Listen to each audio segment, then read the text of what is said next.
This is a sample problem from the book where we take a rectangular cross-section beam shown here. It's 1.5 inches tall by 3/4 of an inch wide, and we have a load intensity of 50 pounds per inch that runs all along the top side of this beam, which is the same as having a 400-pound force in the center of the beam, at least in terms of what's happening back at the built-in end. So this is a cantilever beam that's built in back here at the origin. We have a bending moment that's trying to rotate it in about the z-axis in the xy plane. We have another 100-pound force in this direction that's trying to rotate it about the y-axis and move it in the xz plane. So this is two axes of rotation. If you look carefully at this, you know that this 400-pound downward force, where did I get this 400-pound force from? This 400-pound vertically directed downward force bar it's 8 inches long by 0.75 by 1.5. And this bending moment brought about by the 400-pound force generates tension all along this top surface, compression all along that bottom surface. And then we know that this 100-pound force here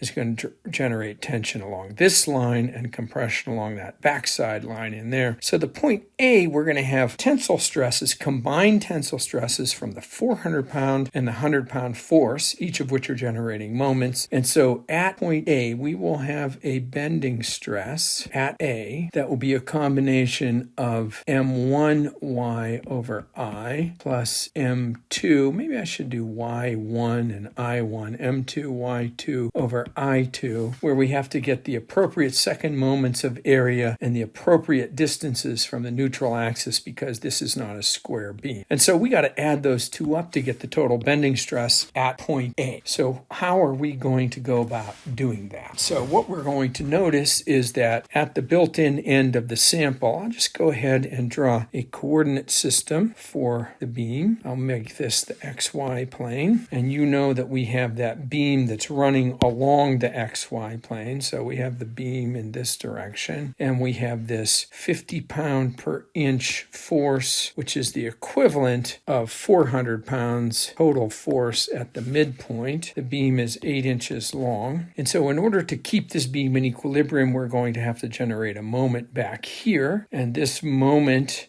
is going to be in the positive z direction. We end up with a moment in the z direction, which is simply 400 pound times 4 inches, and that is 1,600 inch-pounds, and that would be in the positive z direction. So that's my moment there. I know that my neutral axis is going to be along the geometric center line of that beam, and so if the beam height is 1.5 inches, I know that y is 1.5 inches divided by 2, which is 0.75 inches. I know that I is going to be 1/12 b, while b is 0.75 inches, times the height, which is 1.5 inches cubed. And so my bending stress brought about by the moment about z is just going to be equal to this 1,600 inch-pounds times 0.75 inches divided by 1/12 0.75 times 1.5 inches cubed. We can get rid of those, and that gives me a bending stress brought about by the z-directed moment of 5,689 pound per square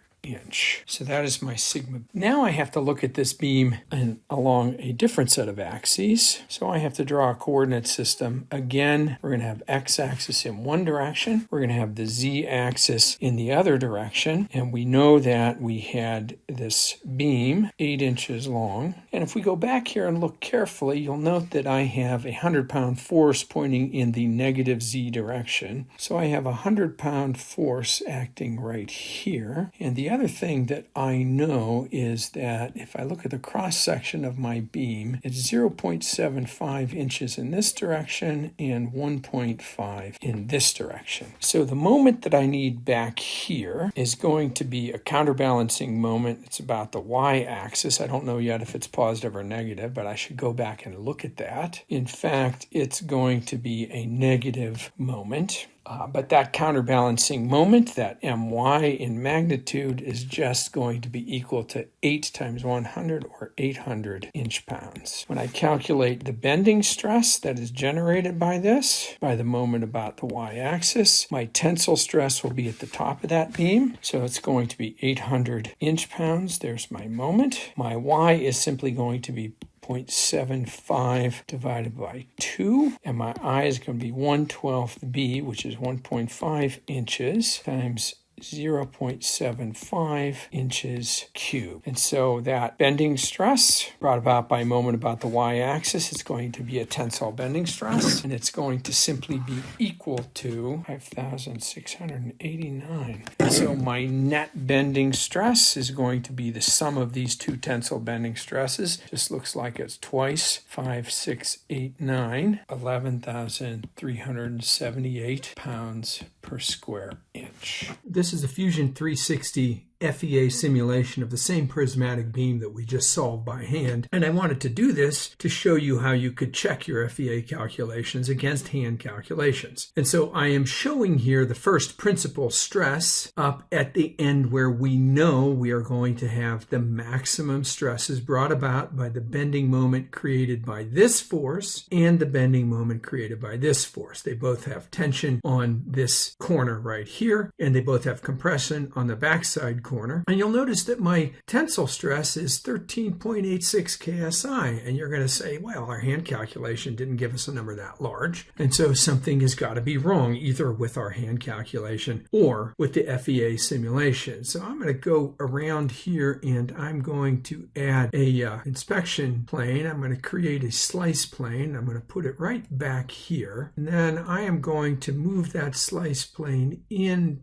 just a touch, so I can then use an inspection probe. I'll create a point probe, and now I'm going to look at this corner, and you'll notice that, hey, I have something like 11.5, and that's pretty doggone close to what we had. If I go this a little bit closer to the corner, it's going up 11, 9, 13. So what's going on here? The answer to what's going on is quite simply that the FEA required us to constrain the built-in end of the beam. And when you constrain completely the built-in end of the beam, you prevent deformation in the X, in the Y, and in the Z directions for the entire backside of the sample. And if you do that, you're preventing any elastic Poisson contraction. When you prevent Poisson contraction, you're ratcheting up the loads a little bit. And so you're changing the peak magnitude of the loads, because this constraint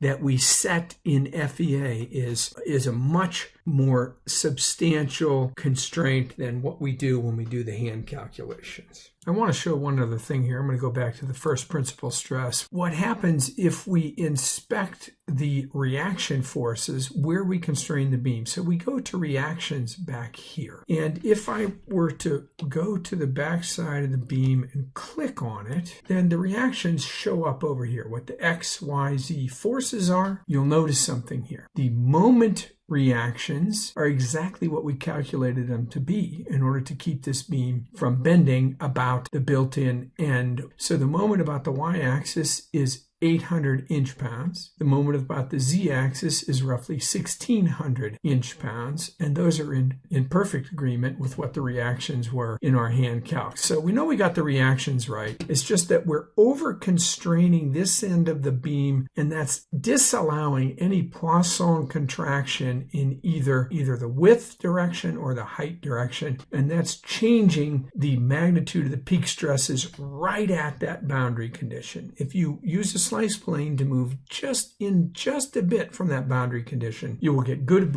agreement between the FEA and the hand calculations.